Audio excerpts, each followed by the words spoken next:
Olá, você acompanha agora os principais destaques internacionais dos últimos dias. As vacinas contra a Covid-19 protegem mesmo diante das mutações do vírus. Estudos apontam que a dose de reforço aumenta o nível de proteção contra a infecção. Um levantamento do Instituto Todos pela Saúde, com base na análise de mais de 150 mil testes PCR feitos em 5 estados e no Distrito Federal, mostrou que as duas novas sublinhagens do vírus, a BA.4 e BA.5, já são responsáveis por 93% dos casos aqui no Brasil.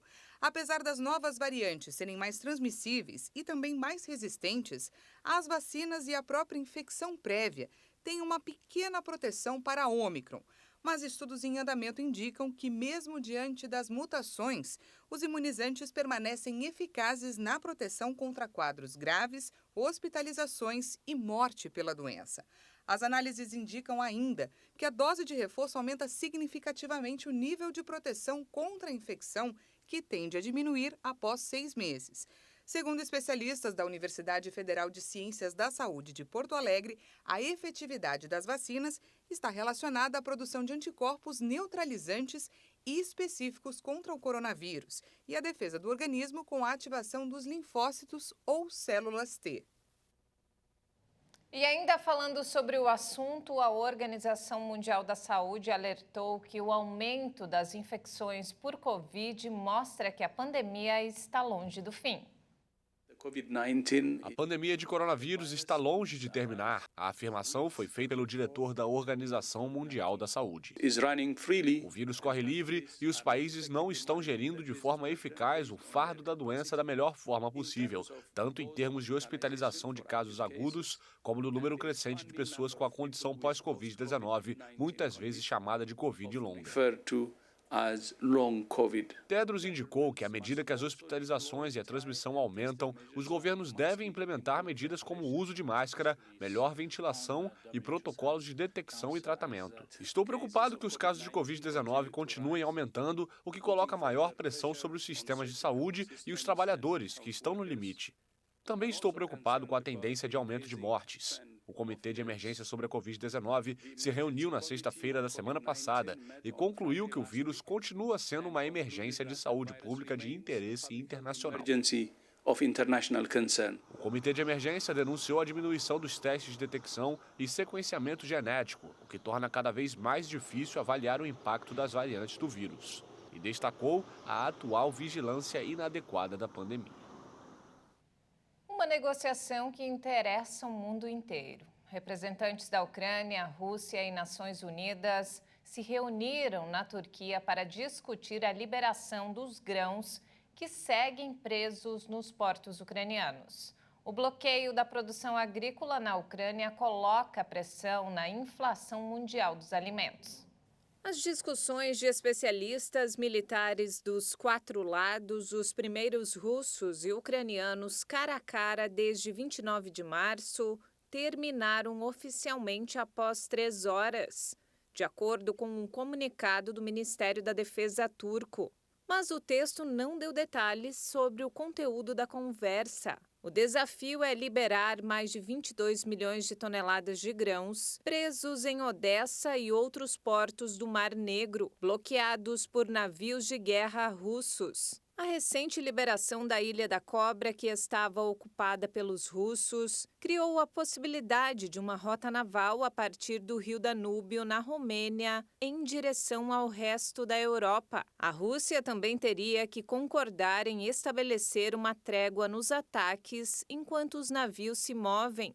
A Turquia ficaria encarregada de fiscalizar todas as embarcações para evitar o contrabando de armas, que é um dos principais medos dos russos. O Programa Mundial de Alimentos destacou que 1 em cada 3 famílias ucranianas está em situação de insegurança alimentar.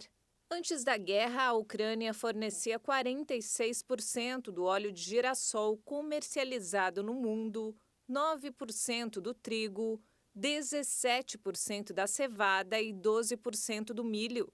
A invasão russa bloqueou as exportações de alimentos de Odessa, o principal porto do Mar Negro, e destruiu a infraestrutura de armazenamento e transporte em algumas áreas. Em visita a Israel, o presidente americano Joe Biden assinou um compromisso conjunto para impedir que o Irã desenvolva armas nucleares. A visita de Biden tem o objetivo de fortalecer a relação com aliados no Oriente Médio. Em um documento assinado pelo presidente americano Joe Biden e pelo primeiro-ministro israelense Yair Lapid em Jerusalém, os dois países reafirmaram seu laço inquebrável. Na reunião bilateral, Lapid destacou que a luta contra Teherã foi a questão mais importante das conversas. Hoje, discutimos o compromisso dos Estados Unidos em garantir que o Irã nunca obtenha uma arma nuclear. Este é o interesse de segurança vital para Israel e os Estados Unidos, e eu acrescentaria, também para o resto do mundo. Continuo a acreditar que a diplomacia é a melhor maneira de alcançar esse resultado. Continuaremos a trabalhar com Israel para combater outras ameaças do Irã em toda a região, incluindo o apoio contra o terrorismo e ao programa de mísseis balísticos e a proliferação de armas para terroristas e representantes como o Hezbollah. O acordo foi assinado no segundo dia da visita de Biden a Israel, durante sua primeira viagem ao Oriente Médio como presidente. E olha só, pela primeira vez em 20 anos, o euro alcançou a paridade com o dólar. Entre os motivos está o risco para a economia da União Europeia com um corte de abastecimento de gás russo. Desde o início da circulação em 2002, a moeda única europeia alcançou pela primeira vez a paridade com o dólar. A desvalorização do euro frente à moeda norte-americana vem sendo acentuada por conta de preocupações de que uma crise de energia pode levar a Europa a uma recessão. Ao mesmo tempo, a moeda dos Estados Unidos segue valorizando pelas expectativas de que o Federal Reserve vai aumentar as taxas de juros mais rapidamente que o esperado. Os operadores do mercado temem uma grande crise energética na União Europeia devido à interrupção do fluxo de gás russo, que chega pelo gasoduto Nord Stream 1, que está em manutenção com previsão de interrupção a princípio por 10 dias. Mas governos e mercados estão preocupados que a Rússia possa estender a paralisação por causa da guerra na Ucrânia, exacerbando a crise de energia e levando a economia, de fato, à recessão. Com isso, os investidores privilegiam a moeda norte-americana, que chegou a ser negociada a $1 por euro, na maior cotação em 2 décadas. Um cenário de recessão pode dificultar os planos do Banco Central Europeu se a instituição quiser mudar a política de juros baixos e passar a subir a taxa para combater a inflação, que agrava a situação. A Justiça norte-americana autorizou o resgate de 4.000 cães da raça Beagle de local de reprodução na Virgínia. Os cães vão ser levados para sociedades humanitárias nos Estados Unidos, onde vão poder ser adotados. O local onde eles estavam tinham violado pelo menos 70 leis federais do direito dos animais. Durante o período de 1º de janeiro de 2021 até 22 de julho do ano passado, mais de 300 mortes de filhotes foram atribuídas a causas desconhecidas. De acordo com as inspeções realizadas nos últimos 2 anos, os cachorros estavam malnutridos, machucados e doentes. O cenário chegava a dar pena. Em uma das inspeções, uma fêmea foi encontrada totalmente desidratada com a pata presa em uma parte solta do chão. Além disso, 9 cães estavam machucados e foram abandonados ao invés de receberem cuidados médicos. De acordo com a apuração, no período, outros 196 Beagles foram sacrificados sem receber anestesia antes do procedimento. Agora, as autoridades têm até 2 meses para encontrar um lar para os cachorros. O local foi fechado e um juiz federal aprovou um plano para a transferência dos animais. Agora, eles estão sob os cuidados de uma ONG que realizará o processo de esterilização, castração e vacinação nos animais para que eles consigam um novo lar. Meu Deus, que absurdo. Espero que tenha justiça para esse caso. E mudando de assunto, olha só, uma onda de calor atinge o continente europeu. De Portugal à Grécia, os incêndios se espalham, causando destruição e provocando mortes.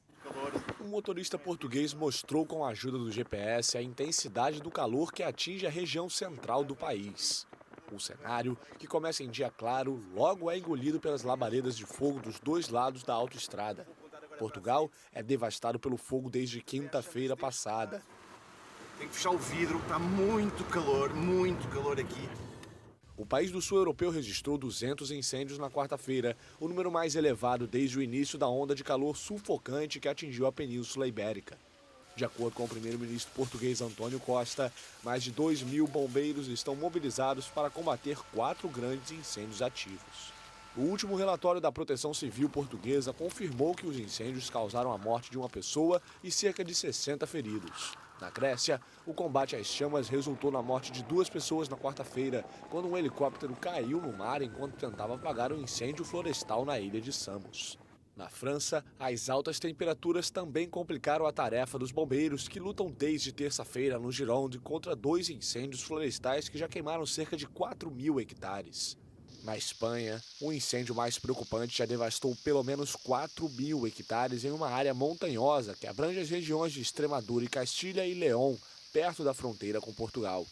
Na Itália e na Croácia, houve vários incêndios menores, de acordo com o sistema europeu Copérnicos. Incêndios nos silos de Beirute despertam memórias tristes da gigantesca explosão que destruiu o porto da capital libanesa. Em agosto, a tragédia que matou 200 pessoas completa 2 anos. O incidente foi causado pelo fogo em um estoque de fertilizante de nitrato de amônia armazenado de forma inadequada. Os atuais incêndios nos silos de grãos do porto começaram no início do mês devido à fermentação dos estoques de grãos restantes, juntamente com o aumento das temperaturas do verão. O fogo transformou partes dos depósitos em fornalhas, com chamas e fumaça visíveis a quilômetros de distância. O Ministério da Economia afirmou que as tentativas de apagar as chamas podem causar o colapso dos silos mais do que o próprio fogo. O governo ainda estuda a melhor solução para o problema. Em abril, as autoridades ordenaram a demolição dos silos devido a riscos de segurança. Mas a medida foi suspensa porque algumas pessoas defendem que as estruturas devem ser preservadas como um memorial às vítimas da explosão de 2 anos atrás. Uma empresa norueguesa-americana negou qualquer irregularidade na tragédia. Os familiares das vítimas movem um processo que pede uma indenização de 250 milhões de dólares. Um enorme dinossauro desenterrado na Argentina pode ser o titanossauro mais antigo já descoberto. Pesquisadores do Conselho Científico Nacional do país acreditam que o fóssil está na Patagônia há 140 milhões de anos. Nova espécie de dinossauro é descoberta na Patagônia, Argentina. O animal era um grande carnívoro com uma cabeça enorme, mas de braços minúsculos, como o Tiranossauro Rex. A descoberta, publicada na revista Current Biology, sugere que os pequenos membros superiores desses predadores deram a eles certas vantagens de sobrevivência. O Meraxes gigas, nome em homenagem ao dragão fictício da série Game of Thrones, foi desenterrado durante escavações e trabalhos de campo realizados ao longo de 4 anos no norte da Patagônia, Argentina. O crânio foi a primeira parte a ser descoberta em 2012, medindo pouco mais de 127 centímetros, enquanto o animal inteiro teria quase 11 metros de comprimento e pesava 4 toneladas.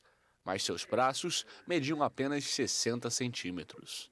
São os dinossauros carnívoros mais grandes que existiram, pero hasta ahora não teníamos. São os maiores dinossauros carnívoros que já existiram, mas até agora não tínhamos um crânio completo, por exemplo. Falava-se de medidas que, na verdade, estavam apenas no ar. E, finalmente, com Meraxes, podemos fechar o tamanho real do crânio, braços, pernas, e isso é essencial para entender a evolução dessa linhagem. E isto é fundamental para poder entender a evolução deste linaje. O Meraxes gigas pertence ao grupo dos Carcharodontosaurídeos, os maiores carnívoros que já existiram. Viveram entre 90 e 100 milhões de anos atrás, durante o Cretáceo, em uma região mais úmida, mais arborizada e muito mais próxima do mar. Es exactamente la época de los gigantes. É exatamente a época dos gigantes. Não há dinossauros antes ou depois tão grandes quanto naquela época. Então estamos aprendendo sobre os tamanhos dos maiores dinossauros do mundo. De los tamaños de los dinosaurios más grandes del mundo. Acredita-se que algumas espécies de predadores gigantes tenham desenvolvido braços minúsculos, mas poderosamente musculosos, porque obtiveram certos benefícios. Eles poderiam ser usados para apoiar a fêmea durante o acasalamento ou para se levantar após um descanso ou queda. E antes de encerrar, olha só que interessante, um autorretrato do artista holandês Van Gogh foi descoberto escondido atrás de uma de suas pinturas na Escócia. Acompanhe. O retrato foi encontrado no verso da tela Cabeça de uma Camponesa, de 1885, do pós-impressionista, coberta por camadas de cola e papelão. O quadro foi concluído antes de Van Gogh cortar sua orelha esquerda, em 1888. Eu acho que a descoberta é realmente significativa, é realmente emocionante. Não é todo dia que você descobre um autorretrato de Van Gogh na parte de trás de outra obra, na parte de trás de um quadro que está pendurado nas galerias há bastante tempo, muito tempo. Os visitantes das Galerias Nacionais da Escócia, em Edimburgo, poderão vê-lo em uma próxima exposição como uma imagem de raio-x através de uma caixa de luz especialmente projetada. Este autorretrato mostra um homem barbudo sentado com um chapéu e um lenço no pescoço. Sua orelha esquerda, que o pintor cortou em 1888, pode ser vista perfeitamente. Van Gogh é conhecido por ter reutilizado telas para economizar dinheiro. Os curadores agora precisam estudar como remover a cola para separar as duas pinturas sem danificá-las. E essa edição fica por aqui. Mais informações ao longo da nossa programação. E se quiser rever as nossas reportagens, acesse o canal HIT Notícias no YouTube. Obrigado pela companhia e até mais.